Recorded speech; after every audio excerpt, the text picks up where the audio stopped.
வாக்காளர் அறிமுக கூட்டம் சிறப்பாக நடைபெறுகிறது. இப்பொழுது என்னை போன்ற புதிய வாக்காளர்கள் வாக்களிக்க தயாராக உள்ளோம்.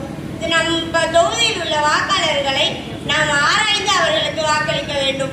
அவர்களை எப்படி ஆராய்வது என்றால், அவர்கள் குற்ற பின்னணி உள்ளவர்களா, மக்களையும் மண்ணையும் நேசிப்பவர்களா, இல்லை அவர்களின் மீது எதுவும் குற்றம் உள்ளதா என்று அவர்களை அறிந்து அவர்களுக்கு வாக்களிக்க வேண்டும். இப்பொழுது நாம் இருக்கும் இந்த பகுதியில் பார்த்தோம்னா 50 ஆண்டுகால திராவிட ஆட்சியில மதுரை பாலைவனம் ஆயிடுச்சு முக்காவாசி.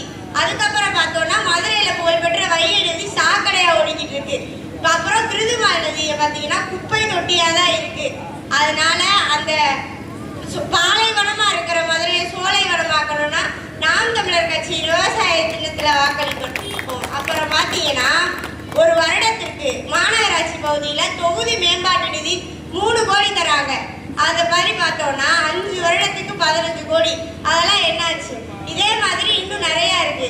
இதெல்லாம் யோசிச்சு இளைஞர்களும் சரி பெரியவங்களும் சரி இத்தனை வருஷம் இங்க நம்ம தொகுதியில என்னெல்லாம் யாரெல்லாம் என்னெல்லாம் செஞ்சாங்க இதெல்லாம் யோசிச்சு நாம் தமிழர் கட்சியின் விவசாய சின்னத்துல திருப்பரங்குன்ற தொகுதியில் முனைவர் சத்யாதேவி அவர்களுக்கு வாக்களிக்குமாறு கேட்டுக்கொள்கிறேன். தமிழ் தாய் வாழ்க, தலைவர் பிரபாகரன் வாழ்க, நாம் தமிழர். நன்றி. ஒரு